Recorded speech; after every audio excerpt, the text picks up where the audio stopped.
No, No, never mind. Go ahead. No microphone. Go ahead. Kamari, first start, just, what was it like getting ready for that game as far as nerves, and how did you feel like you played? Getting ready for the game, it was really fun. We had a lot of passion during that week. It was really fun because just knowing that you get to play against somebody other than yourself, so it was really fun. I say that the nerves, I had some nerves, but once we started playing with my guys, I just relied back on my training. How did you feel like you played? I played okay. I could do a lot better though. Kirby said you texted him in the lead up to the game like you were dialed in or locked in, something like that. What was it about your preparation that made you feel that way? Was it the entirety of fall camp or specifically last week? I'd say it will go back to fall camp. Just starting out, going into fall camp. I tried to flip the switch, and I'd say that all the way from fall camp to last week, I say myself and the team as a whole, we really just dialed in and bought into the plan that the coaches had. When you say flip the switch, kind of what does that entail?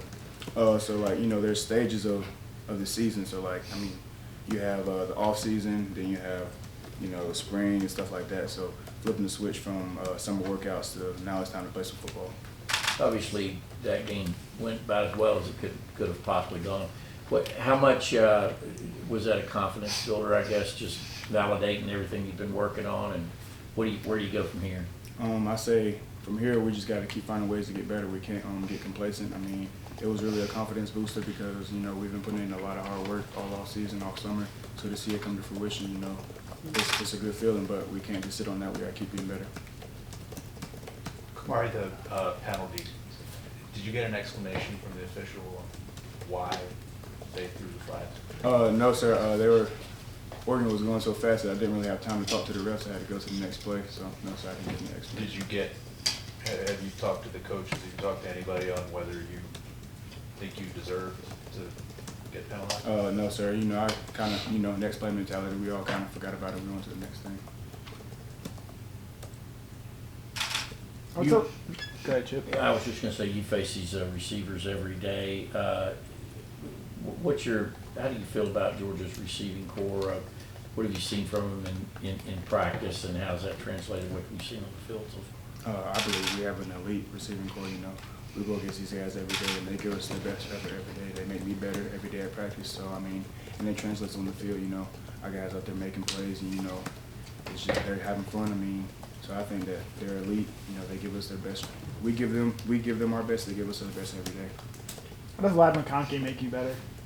Lad, he just challenges me every day. Every time I guard him, I know I'm going to have a tough task. So I got to be on my toes, and I say Lad, he makes me better just by the way he works.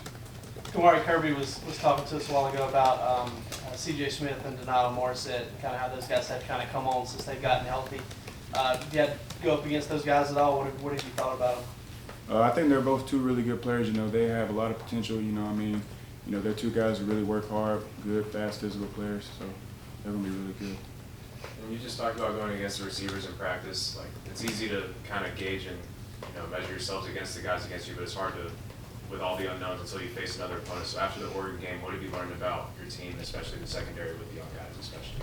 I say that our secondary that we're really close knit and that we can really play together, and that we have a lot of guys that can play in the secondary to show Saturday. Kamari, you played pretty much the boundary spot the other day, didn't you? No, sir. You I did? played mostly the field. Okay. What is it about that particular spot that kind of think plays into your ability? It's just that was really a part of our game plan going into that game. So I think that me playing to the field, I have more space to cover. So I think that's all it is. Is it always that way, or do you guys kind of flip flop right? Do you sometimes go right, left, sometimes field boundary, or is it always field boundary? It just depends on what we're going into, what we're focusing on that week. Looking at Saturday, what has sort of stood out to you about Samford, what you guys are going to be going up against? Samford's a good team. They're a good opponent. They got a lot of good players outside and a quarterback who can really play ball. So we got to come with our best game Saturday. Can I talk about how playing with Chaz Chambliss? I know he plays in front of you. What's it been like playing along him and getting to know him over the last couple of years? Chaz is a guy that makes you want to go harder because, every day after practice, Chaz is always getting extra work. He's one of the last guys in the facility. So I say Chaz Chambliss has made me better because he's actually pushed me, oh man, he's getting extra work. Maybe I should get some more extra work. What kind of confidence does a game like Saturday do for you guys in the secondary? I mean, the fact you guys had 2 interceptions and the way you guys played, how can you guys build off of that going forward?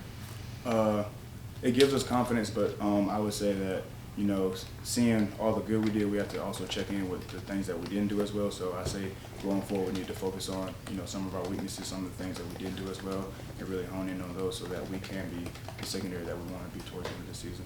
What's going through your mind when Malachi Starks made the interception that he made there? I was like, did he catch that? And then when I saw he caught it, I had to run down there, and then it was just pandemonium. It was crazy. That was an amazing play. What does that say about him as a freshman, a true freshman? I mean, in his very first game to be able to make a play like that. It just shows, you know, how good of a player he is. I mean, he works hard. He listens in the meetings, and he takes it from the meeting to the football field, and he has great talent.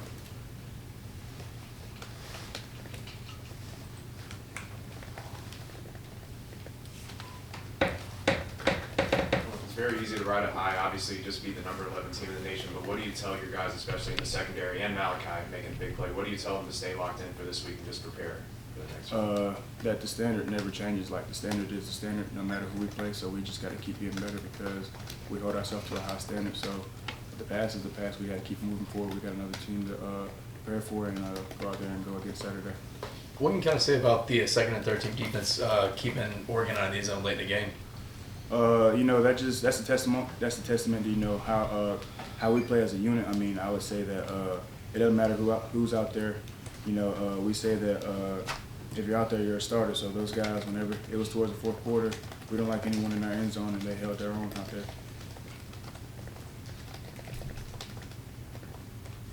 Any other questions?